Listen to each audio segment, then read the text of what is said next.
everybody, and welcome to this afternoon's special executive. Before we begin, I just want to take a wee minute or two to pay tribute to ex-councillor Pat McCafferty. Ex-councillor Pat McCafferty was an independent member from Grangemouth and was a very much a valued person within Falkirk Council and spent a good number of years in service. And when he retired from the council, he received the OBE and spent much of his time working hard within his community, particularly with older people. He found it very challenging when his wife passed away, so the community helped him through that very difficult time. He was 92 years old when he passed, and our thoughts are with his family and his friends and the community of Bo'ness.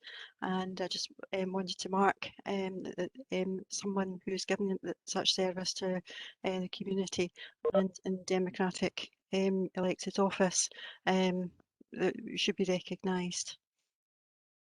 I'm unsure if any other of the members present would have known Pat personally or not, but I'm happy if anybody wishes to make a brief comment.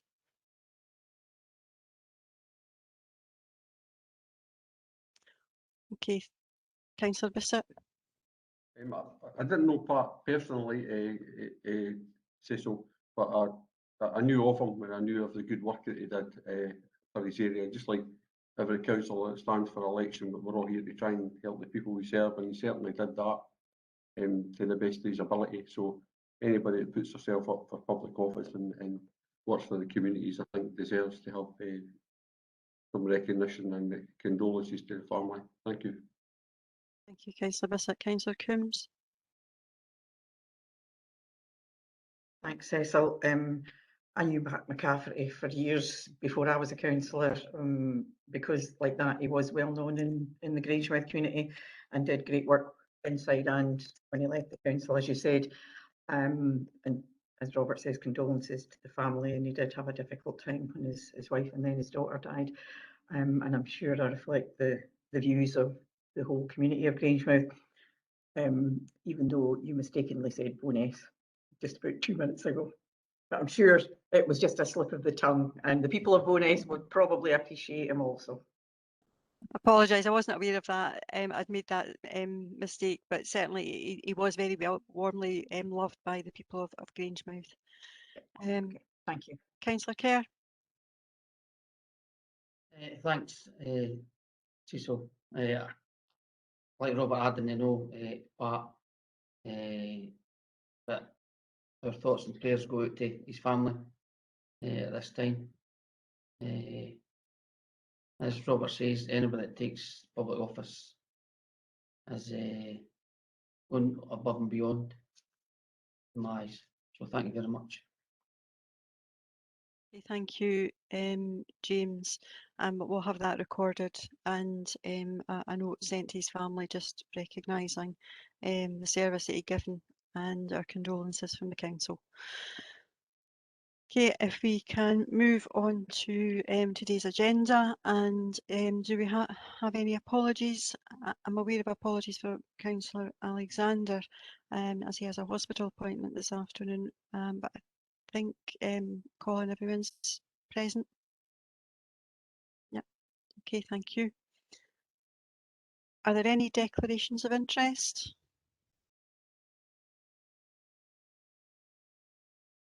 No. Okay, thank you. Before we go into the budget report and I go to Mr. Schmale, I'm just going to ask Mr. Moody just to say a few words. Yes, thank you, Convener. And I think the members of the executive will all be aware that a report prepared by Mr. Smale for the Budget Working Group in advance of the meeting today was disclosed to the Falkirk Herald. And I wanted to take this opportunity to remind everyone that reports that are prepared for working groups of this kind are confidential within the council, and to further circulate and publish such a report is a breach of confidentiality. Now, the obligation of confidentiality arises for officers from their contract of employment, but likewise for elected members from the councillors' code of conduct.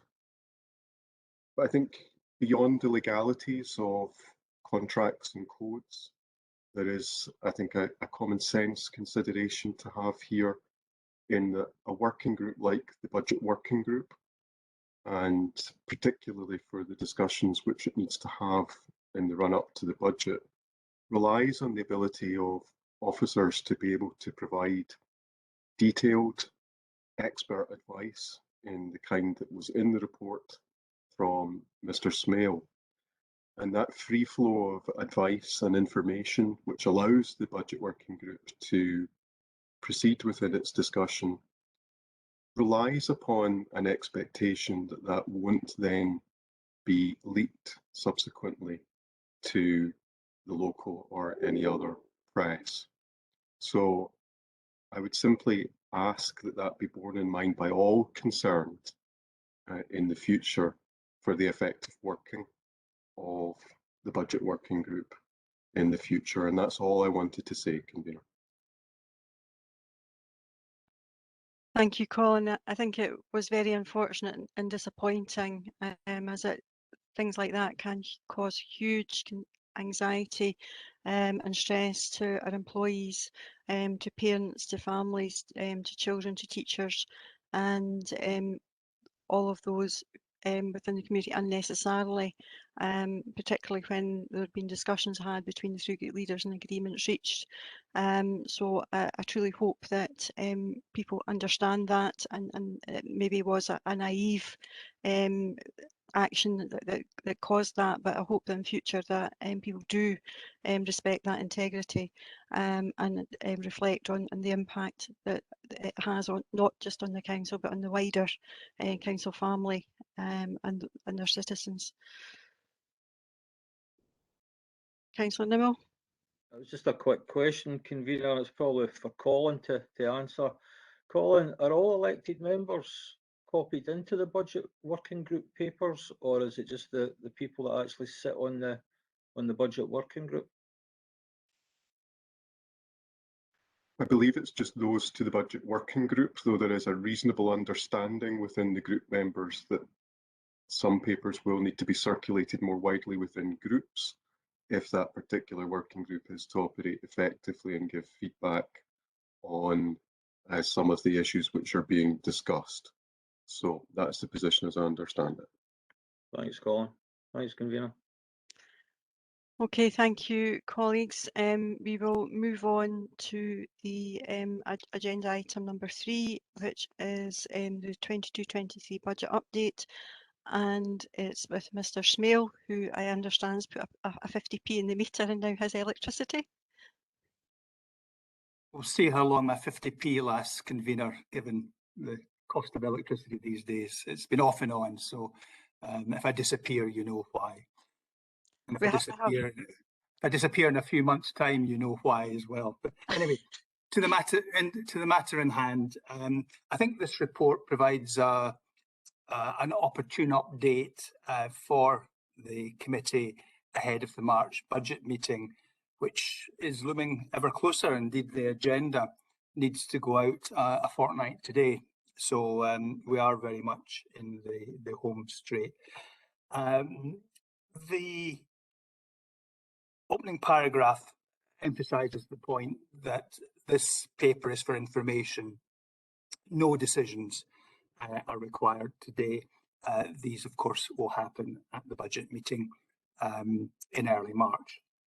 So just by way of backcloth, you can see in section 3 the number of steps we've already been through on this journey for the 22-23 budget.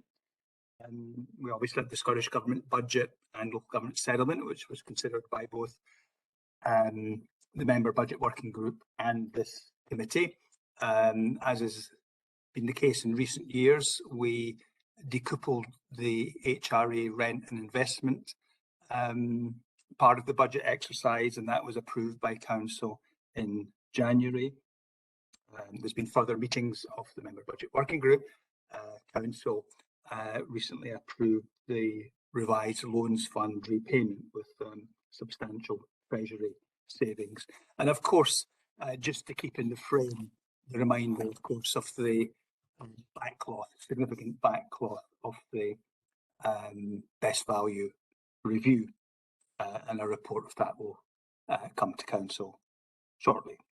So, turning to section 4, the first part is the budget gap, and there's a number of strands to that. And as is somewhat the nature of the beast, it's something of a moving feast, as the factors that drive it and determine it change. Of course, the budget gap itself needs to keep pace with that. So we had the initial outcome from the local government settlement back in December, and a reduction in revenue support grant, and the non-funding of the NI, National Insurance Employer Supplement. And then towards the end of January, we were advised by the Cabinet Secretary, and a copy of our letters attached, of additional funding of 120 million across local government. And notwithstanding the distribution committee still needs to formalise the disbursement of that, I think we can confidently assume our share of that will be about 3.5 million. So that clearly is very welcome. And just to round off that point, to note that as things sit, that funding is non-recurring, so it's a one-off.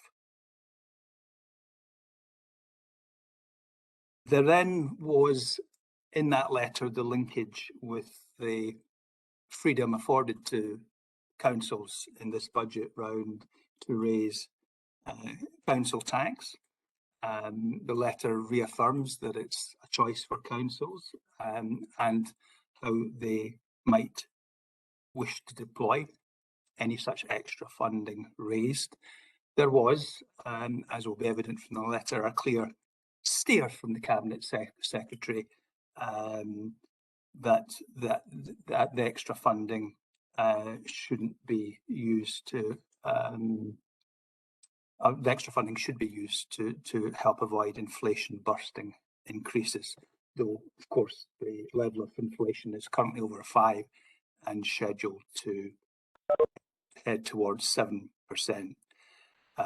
So against that backcloth, as members have been previously advised, given our historical legacy of having one of the lowest council taxes in mainland Scotland, there's still the potential to start clawing back that differential if members were so minded. And to reinforce the point, if members recall the table that went to the last meeting, just by way of illustrating, showing the gap with a few other councils, demonstrating where we have had council tax rates at their levels, the extra millions, many millions that we would have had coming into our coffers over the decade or so of the freeze. Energy costs, as we well know, are highly problematic, and we've needed to capture the best advice from our energy team in an update to the gap statement.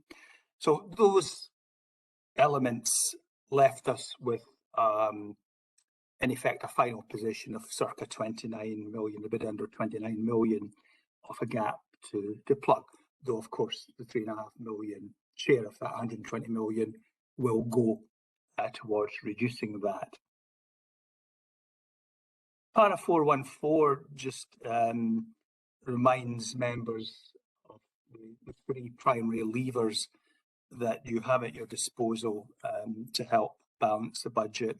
Service savings options, which we'll come on to shortly, as we've just touched on, consideration of raising council tax above the 3% already built in, and judicious harnessing of reserves. The following paragraph, 415, just reinforces the point that you've heard from me before.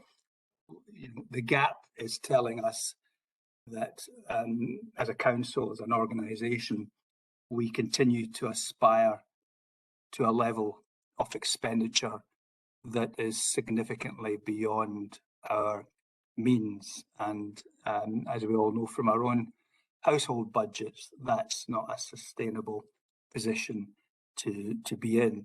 And on the back of that, just to emphasise the point that whereas harnessing of reserves has its place and is a useful tool in the mix, of itself is not a sustainable means of addressing the underlying problem. It buys you a bit of time, but essentially that's all it does. Once they're gone, and they just, again, as you well know, just get added on to the gap the following year. So that illustrates the point that it's not a sustainable solution. You can see at the bottom of page 4, para 416, a repeat of the 5 or 6 elements that one would expect to inform any ultimate decision that's taken. I won't go through them all, but the council approved strategy is a clear, reserve strategy is a clear reference point, as is the current and indeed repeated views from our external auditors, both EY but also Audit Scotland, both in the annual report and in the best value review, expressing concern that the council's repeated gravitation towards harnessing reserves to plug budget gaps and not take the difficult decisions to address that sustainability issue we've just touched on. There's also, I think, an important point I set out in para 417, that albeit 22-23, the forthcoming budget by definition is an immensely challenging budget to address, that what's lurking behind it in the following financial year in particular, but years plural, needs to be kept in focus, and that demands and requires a multi-year and strategic view.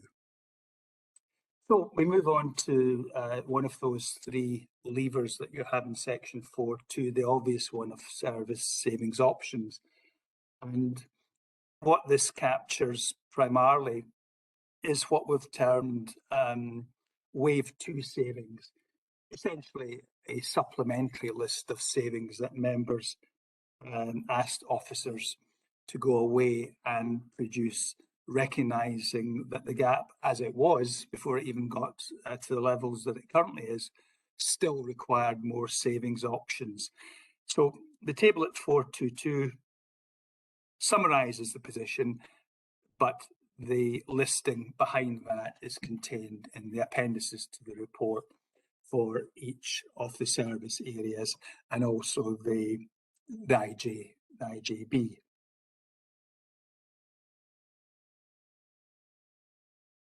We now come to the consideration and acknowledgement of the review of those savings in some detail by the member budget working group, which the Chief Government Officer has referred to at the front end of the meeting. Members across parties at that meeting recognised the considerable implications of some of those options in particular. So subsequent to that meeting of the member budget working group, the 3 leaders met and reached agreement that several of those options should not be progressed in this budget round, and also that others should be reconfigured. And that position is what's captured in this report and the attendant appendices. 2 of those reconfigurations are picked up first in para 425 in terms of the trust And the recognition that this is a matter subject to considerable change and challenge of itself in terms of integrating the range of trust services back into council services, and also, of course, concurrent with the integration of the trust staff in the context of duty arrangements back into the council. So I think a sensible and understandable position was reached in the context of those trust well, what will be former trust services, that time was needed for them to be integrated and assimilated within their respective services, and for the relevant service director to better understand the inherent challenges of those services coming in, but also how they integrated and aligned and assimilated with the overall service configuration within those services. So a sum in the order of £1 million has been built in by way of savings. The bulk of that coming from a review that will take place during the currency of the forthcoming financial year, taking account of the factors I've just mentioned.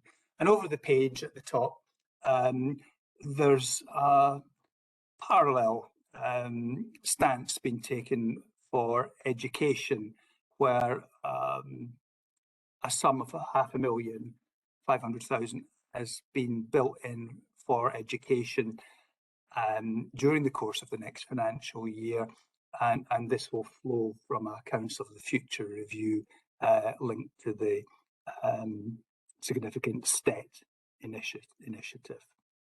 We touch on the General Services Capital Programme in section 4.3. Para 432 notes the position anticipated at the time the paper was written, that an update would be provided to the Member Budget Working Group later this week.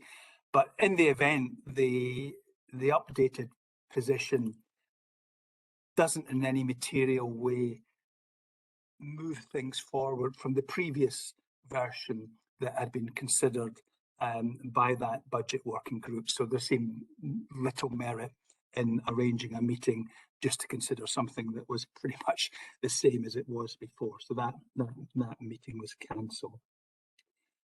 The next section, 4.4, picks up on a significant enhancement to the budget building process in terms of community engagement. The two primary strands to it. One was a series of meetings, evening meetings across all wards between the 13th and the 29th. And that's supplemented by a public survey which closed at the end of January. And you can see from para 443 the number of people that completed that. So the output from both of those strands will be assimilated and factored into the budget report for 2nd of March, so members can see from those engagements what messages were coming from the community that engaged with the process. 4.5's the opportunity just to wrap up on a few other strands. The first one remains the concern that the National Insurance supplement hasn't been built into the settlement, and one would think that's not going to change at this late point, but that's built into our numbers. And also at the bottom of page 6, you can see an update on the timeline for the budget bill. So if I just jump to the conclusions, and indeed just to repeat the 3 bullets, at para 7.1, the three levers that members, primary levers that members have before them to harness to help meet that challenging budget deficit of 29 million. So with that, convener, if I just take you back to the recommendation, and myself and of course directors and will be able to look to address questions and points with respect to the services involved that members may have. Thanks. Thank you, Brian, for that overview of where we are, and this really is just an update report. It's a final update report before members have to put the budget together and ready for our decision making on the 2nd of March. I think we very much welcome the additional funding and recognise that that is non-recurring at this stage, and further discussions I know are ongoing with COSLA about the future of that, but I think the nature of where that funding came from, there's no guarantees that that will be baselined in the future. And that is something that we need to work on, and so it won't be us alone in that respect. We also have to recognise that we do have quite an unprecedented budget gap this year, and you've detailed some of the reasons for that, and there's also some of the recognition within the best value report of the reasons why we're in the current position, and therefore it's important that we do take very prudent decisions this time on our budget, and not just for this year but for future years as well. That does not make the challenge any less to elected members, and having recognised that we needed more options by way of savings, that's what's before us today, and an opportunity for members to ask any questions in relation to that. As you've already highlighted, there's no decision to be made today. That will be for the 2nd of March, but it's an opportunity for any other questions that members might have. In saying that, I just wanted to ask for a wee bit of clarification in relation to the announcement that was made, certainly by the UK government in relation to council tax, and therefore the Barnett consequentials that will flow from that through to the Scottish Government, and the impact that may have on our budget, and whether or not we will be in a position to know how that may affect us before the 2nd of March. Brian? I think it's essentially awaiting clarification as to in what manner the Scottish Government elects to harness these consequentials. I mean, they'll certainly be used for the same purpose, but whether they're targeted and configured in exactly the same way as was the case in England, I think remains to be seen. But I suspect there will be the same two strands in terms of assistance with energy bills, but quite probably some mitigation of council tax. But as I say, it depends on the detail, and I think the mechanics, certainly with respect to council tax, because that's the one obviously that will most directly affect councils, the manner in which such support, were it to be forthcoming in that way, was actually to be delivered. There's always the worry that what at one level, perhaps a political level, is seen as something fairly straightforward, but the actual delivery reveals lots of practical issues. So hopefully we'll be able to avoid that. But I think it's just watch this space at the moment and being ready to react to it once we get that hard intelligence. Okay, thank you, Brian. But there was a clear commitment given by Scottish Government to ensure that everything was passed on Yeah. in the recent statement by the First Minister. So I'm sure those that are going to be most impacted will be grateful for that additional support. But while I do appreciate it's still going to be hard for them, particularly with the increase in the energy prices and national insurance and everything that comes with it. Okay, I'm going to open it up now for any questions to Brian or the service managers in relation to the proposals that are before us. Councillor Bissett. I'd just like to, first of all, just address the paragraph 4.2.4 on page 5. Mr. Smale said that basically that was cross-party agreement. The leaders meeting, and that wasn't indeed the case, and I wasn't aware of cross-party agreement at the budget working group either, apart from the recycling centre. The position from the Labour group was that the administration would take their proposals away and take a common sense approach and look at them and bring it back, which has happened here, but certainly never sat down and said there was a cross-party agreement. I don't know if that's what Councillor Kerr thought of the meeting as well, but certainly for me, that was the position I stated. And I just wondered on the budget gap, it shows the cost for energy increase. So given the energy is indeed increasing, the energy costs, why don't we factor in something like it for, and inflation's going up, so shouldn't there be a figure in there for all costs? You know, surely all the materials we buy, the costs are going up from an inflationary point of view as well.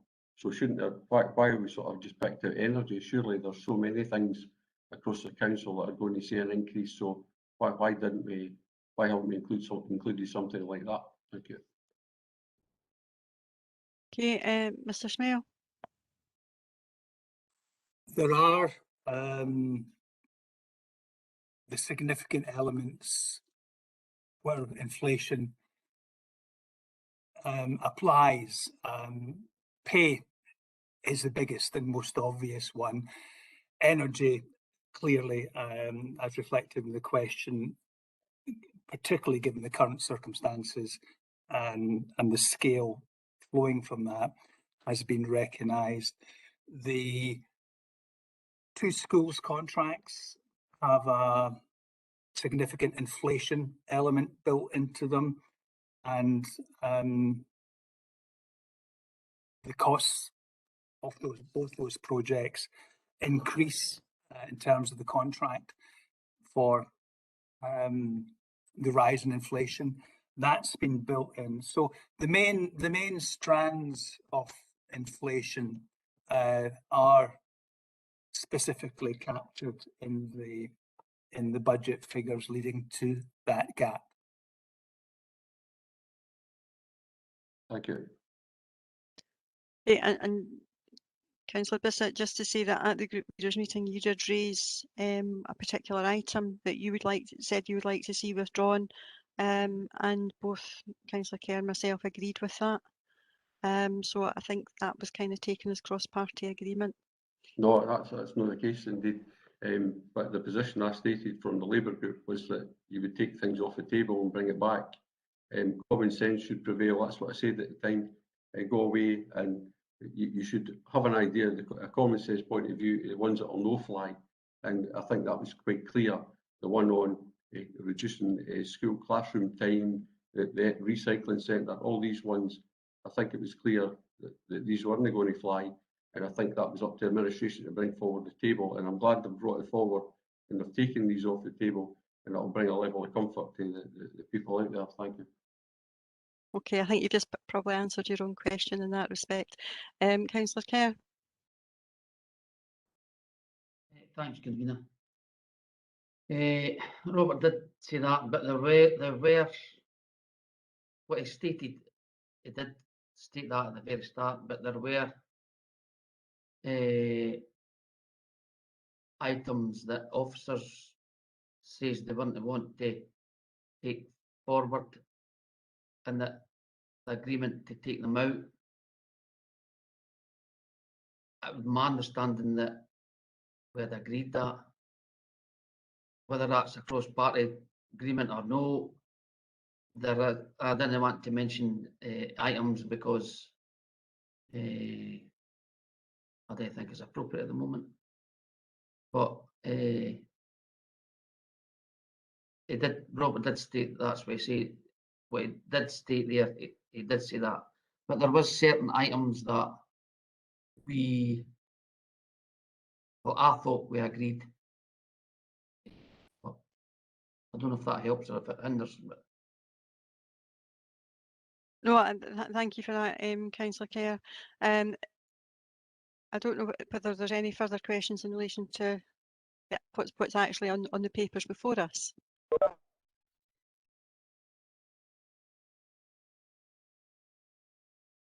No. Councillor Coombs? Thanks, Cecil. Just a couple of questions for my own clarification. And I'm glad that Robert mentioned about the debates, because quite a few times in this paper that we're looking at, it said these things were discussed at the budget working group, and I'm not a part of that, and I didn't think it was a decision-making body, so it concerned me somewhat to be seeing that budget decisions were being made by a very small select working group. On the 4.1.4, where it says that the gap statement, even with the harnessing of, with the harnessing of fiscal flexibilities and treasury savings, that the council faces extremely challenging choices. The fiscal flexibilities, difficult to say and difficult for Joe Bloggs like me to understand. Now, I know we agreed this at a previous meeting, but I just want to check my understanding of it, and I don't know if I'll probably ask Brian to do it rather than summarise it in my own simplistic way, because it's quite a large sum, 5.3 million. That seems to have been found, and I thought, well, if that was available by accounting magic, why didn't we use it last year or the year before, and where's it coming from? It's a big sum of money to take off the gap, which is obviously a huge gap. Hey, Brian, I'll get you to explain that. Yes, so these fiscal flexibilities, words of jargon in their own right, but that's how they've been termed and described, are in essence and in simple terms a relaxation of the normal rules around public finance that we, as with all councils, are required to follow, and indeed would be audited to ensure that we did appropriately comply with them.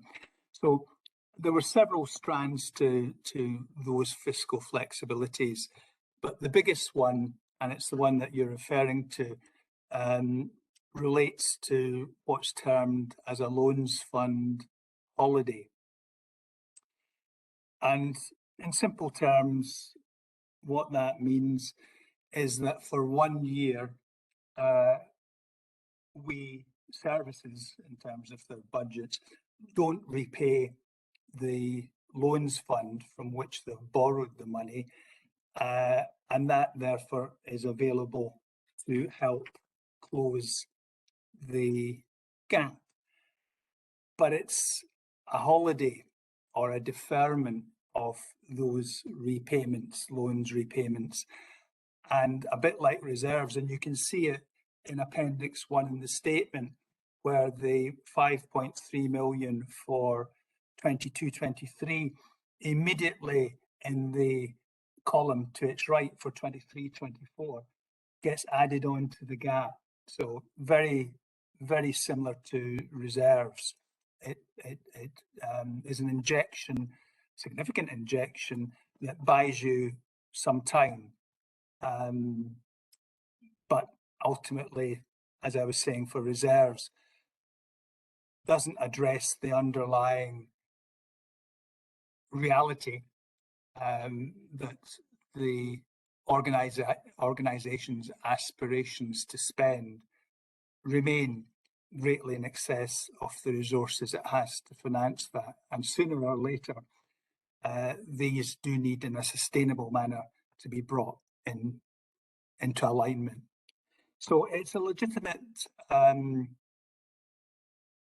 technical tool, if I can put it that way, that we have at our disposal. And given the particular pressure in 22-23 with an unprecedented 29 million gap, it seems self-evident that that would be the opportune time to harness it to help close that gap. Okay, Does that so help? it does, and I'm glad you mentioned about the aspirations beyond our means, because I thought, well, that 5.3 million, in my simplistic terms, you're basically taking a mortgage holiday. Your debtors have given you permission not to pay your debt back this year, but instead of being a 25-year mortgage, it's a 26-year mortgage. So you're kicking the can down the road. I don't mean you. Yeah. The debt is being delayed. Yeah, and I mean another topical parallel might be the UK government's response to energy bills, where there's an injection going in. It's going to be recovered. You could get some money and pay it back over the next 5 years. Yeah. So it's similar to that. Yeah. The debt doesn't go away. The debt doesn't. I won't tell you what I'm thinking about that either, but right. I don't see either of these as being particularly helpful, because in the long term, as you say, you're just delaying the pain. Yeah. So it's such a big number. I just wanted to clarify that, especially as you say, it's coming back next year. It's not disappearing off the face. No. And at 4.1.5, you said there that, as you've said, the council wishes to spend far more than it can afford in terms of available income. And this can only be reconciled in a sustainable manner. So this is buying time, and the application of reserves is buying time, but it's not sustainable. So where is the sustainable solution? Am I missing it? Because I don't see one. Through you, convener, the sustainable solution Is to get more money from the government. is to get more money. Council tax is one route, further government funding is another obvious route, or reduce your expenditure, or more likely a combination of the two, increase your income. And of course, as we've touched on earlier, we have the headroom now open to us with council tax, and we know how many millions, multi-millions, our coffers are short relative to other councils, and that would go a long way to help achieve that sustainability. Okay. I recognise it's not a simple, straightforward proposition in the real world, but in purely financial terms, it distills down to reduce your expenditure, increase your income, or do a combination of both. So in regard to reducing your expenditure, I was trying to figure out in the papers here, just a quick, am I right in saying, well, obviously the council's biggest expenditure is staff costs, which will be why in the papers it looks as though we're going to be losing, if my arithmetic is correct, somewhere in the region of 129 full-time equivalents. Is that right? Have you? It's just obviously all the services are split, so I've been trying to pull the figures together. Am I just about in the ballpark? I mean, for each of the savings options that are contained in the appendices, staffing implications are outlined, and for most savings options where there are staff implications, they'll be managed through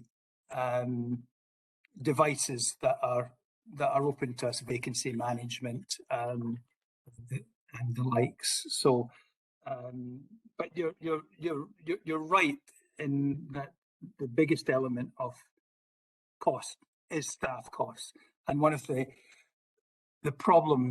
primary problems creating the pressures we face today is the linkage between pay awards and our government grant. So our biggest source of income, government grant, year after year fails to keep pace with pay awards feeding into our biggest cost base. So that is one of the primary explanations for the financial pressures that we face. Okay. I think, I mean, I'm trying to answer your question candidly. I don't think you can get away from that reality that you can't get to a sustainable position without having an impact on staff. But there are, as a subset of that, effective ways of managing that reduction in staff. Okay. It's just, this report to me isn't just for noting. This report to me is sad and sorry reflection of what's going on in local government everywhere, and I think that it's very vague and probably I don't know, maybe I'm overreacting, but I just feel that this is extremely disastrous for both our staff and our community. And I agree that whoever leaked the previous options to the paper, that was very wrong. But I also think that it's very wrong of us not to discuss and to highlight some of the horrendous decisions that are going to have to be made very shortly. And one of the things that also I found extremely, again, vague, was 4.2.5. So if I can just ask, it says the first line here, and again, it concerned me that it said that these were considered by the budget working group. And I'm guessing that some of the things were taken off the table, but there's absolutely nothing in that paragraph other than we're looking for an aggregate sum of £1 million to be built into the savings options from the trust during the course of the next financial year. The £1 million that's being lost to rates, if the trust saves this million and you plug in, I don't see the £1 million that it's costing to get rid of the trust on this balance sheet. So they won't be saving £1 million. Will be break even as far as the council's concerned. Or again, am I missing something obvious? There are clearly different ways of presenting the figures. The budget gap, the 29 million, has built into it the circa million from the loss of the rates benefit flowing from the loss of charity status. So that's built into the gap, and then along with the other menu of savings options that this paper reflects, these are the means by which that gap can be bridged and ultimately balanced. So it is built in. It is built in. But it's not specified in this paper here. It's just... No, I don't think there's any particular need for it to be. I mean, the consequence of the trust coming in as decided by council has been captured properly in the numbers, the aggregate numbers. So the 29 million is an amalgam of everything that's in the mix across services. Every strand consolidates to that figure, and the £1 million, circa £1 million from the loss of charitable status is captured in that mix. Okay. Well, and I don't know who I'm directing this question at, but it states again in 4.2.5 that the £1 million includes 230,000 savings from senior staff, i.e. getting rid of the director and the deputy director of the trust. That means, so if we call that £250,000 for easy numbers for me, that means that we've got the other £750,000 will need to come from facility closures. And I just wondered if the council leader, given that some of this did leak out to the press, could give me an idea, has there been any facilities taken off the table? Or anybody that's on the budget working group or the chief exec, somebody, because that £750,000, it says it's to be saved, but I don't see anything telling us as elected members where it's coming from. All we know is that 230,000. I think, Kenneth, you can maybe give a bit of clarification there.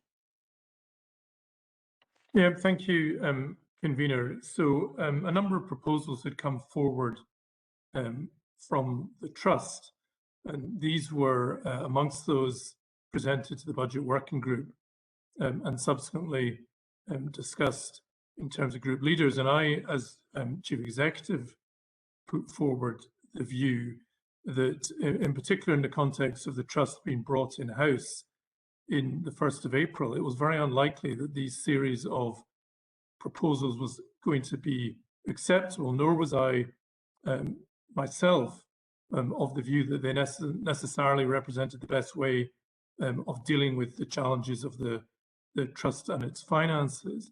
So what is proposed is that a review takes place with a savings target attached to it during the course of the coming period, in order that savings options can be identified. Now, ultimately, that review would be reported back to elected members for decisions, and it might include proposals round about facilities or the generation of income or other potential changes in service. None of that is decided at this stage, but it felt it was important, given that all services are having to bring forward very challenging savings proposals, that there was a need to attach a target to a review of services from the trust. Now, these services, of course, are all being integrated into the council as of the 1st of April, so they will no longer be trust services, they will be council services, and we'll be working as a corporate management team to find a route through that review and come back with proposals for elected members in due course.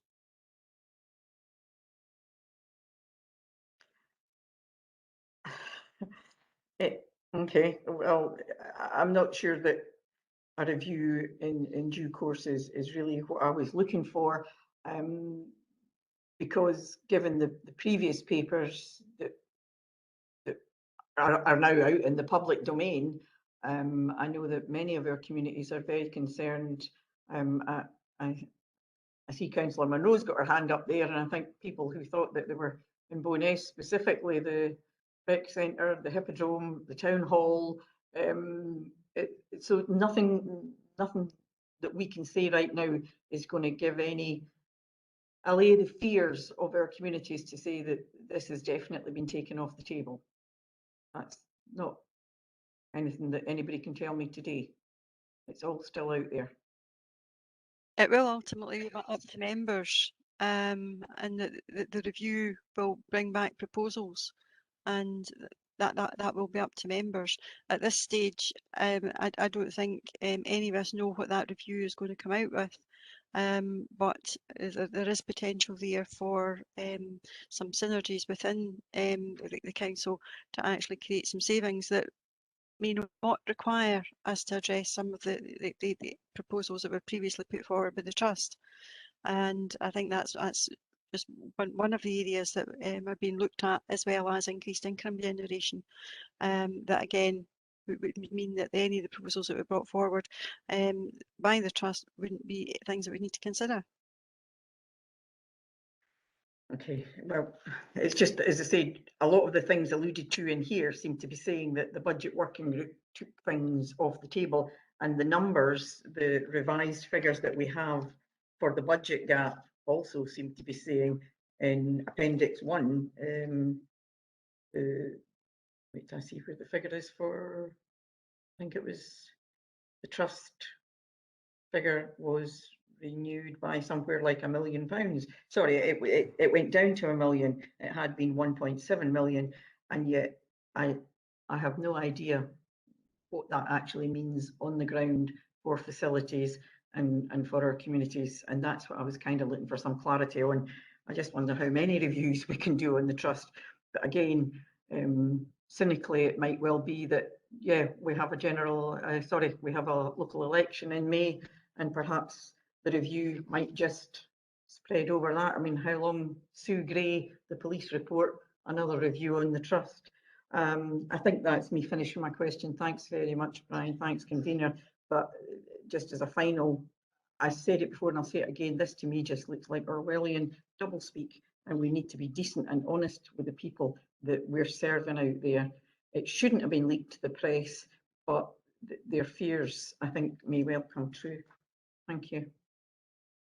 Yeah, Brian, just on the back of some of the questions with Joan, the loans repayment holiday, it's my understanding that there's a number of councils have chosen to use that either last year or this year, and it's not something that it's very specific to Falkirk. No, I mean, indeed, it's a tool that's been made available for councils. I wouldn't pretend to know just how many are opting to use it this year or indeed next year, but we certainly won't be alone. Yeah. Okay, thank you. Okay, Councillor Munro. Thank you, convener.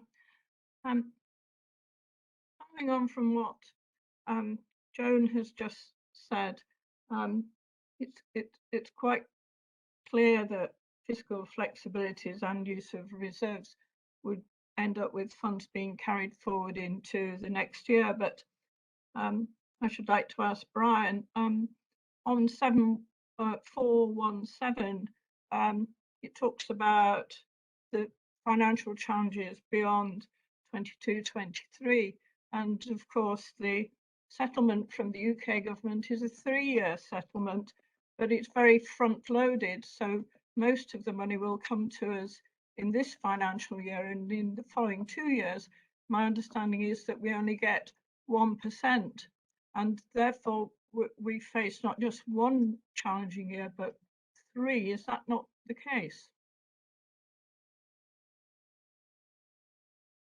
That is the worry. It's just as you say, the overall spending review was skewed with year one, i.e. the year we're dealing with, as being the most favourable, and that underpinned or reinforced our expectations that the settlement, as initially conveyed, would be better than it proved to be, and in turn that has generated or helped to generate the worry, and it's shared by directors of finance, chief finance officers across Scotland. We had a network meeting Friday before last, and the consensus was that years 2 and 3 were, as things looked from our stance at the moment, going to be more challenging than 22-23, which is precisely one of the underlying reasons why para 417's there. Just this reminder, look, the sunny financial uplands don't lie waiting in 23-24. It's looking like more dense undergrowth that you're going to have to navigate a way through. So, which takes us back to considerations around prudence, use of reserves, the need to harness council tax to help navigate a way through. Thanks. Given that our overall increase from the Scottish Government was less than 1%, and of course we have wage rises in the pipeline, can you tell me what a 1% increase for wages across Falkirk Council would cost? If it were 1%, I know it's likely to be more than that, but what does that add to our costs, a 1% increase? The working rule of thumb, Councillor Munro, is 1% would equate to 2 million. So on that basis, we haven't had sufficient to cover whatever the end or the decision overall on our wage bill is for this coming year. It's only teachers that remain to be settled, and as I understand it, things are moving at pace on that front to try and get to a settlement. But for all the other categories of staff, we know what the settlement is, and it was more or less what we had built into the budget. So that's a decent place to be.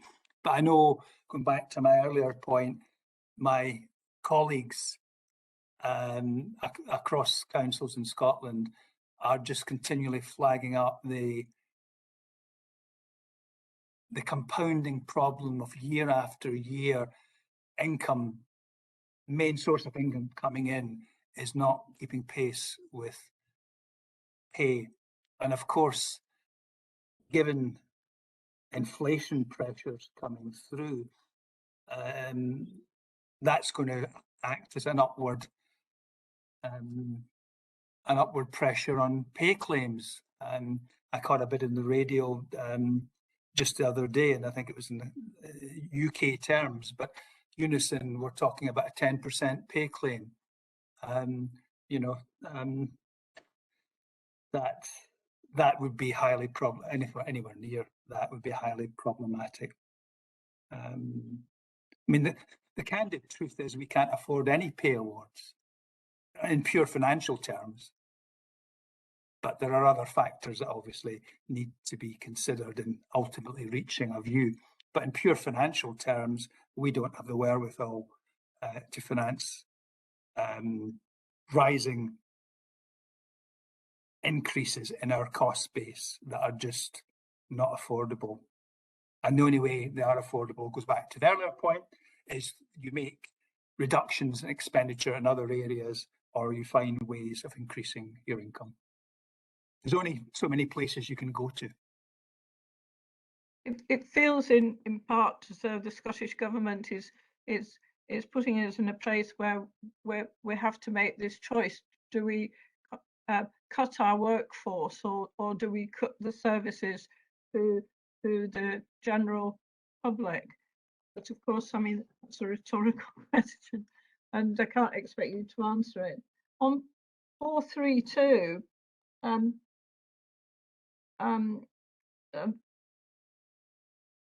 the budget working group on 10th February isn't going to happen. And one of the things it said was this will look to start addressing the problem of slippage, which was one of the key things highlighted in best value, by restricting the programme size to one which is reasonably deliverable. What's happening over that? I don't know who's going to answer. Kenneth? If I can pick up, convener, and others who think they would wish to supplement it from behind me. But essentially, a assessment will be, which is the normal way things are done, an assessment is made at the end of the financial year as to what the actual level of slippage is. And then in the early capital report in the new financial year, knowing what the actual level of slippage is, with colleagues in place and the other two services, a configuration of the programme will be worked through and brought forward to members. In just very simple terms, we know the figure for slippage is going to be very large. Plonking that on in the way we normally do to 22-23, you know straight away you're kicking off with a programme that's just not going to be deliverable. So it will be profiled and managed to get a spread of that slippage and related projects over the course of the 5 years of the programme. And that will help, along with other courses of action that will be taken. The Director of Place, Malcolm, is leading under the auspices of Best Value a corporate review of our capital arrangements following comments on slippage made in the Best Value review. So there will be other strings to that particular bow, but getting the programme to start with profiled in a manner that has a reasonable chance of being delivered is the obvious starter. But the position will be clearer in that first report in the new financial year. Thank you. One final thing on community engagement, we have, it talks about community participation. I have to say that and it talks about an excellent, open and frank discussion. However, I had a note from the chair of our community council that tells me that they weren't informed of these meetings until one day before the event on the 14th of January. And following some investigation, it turns out that the invitations which were in a memo to community before Christmas were actually not sent out, and therefore communities actually didn't get to know about it until the very last moment. So I am a little concerned that very few people were notified in time or able to attend this. So can everybody tell me what the numbers were?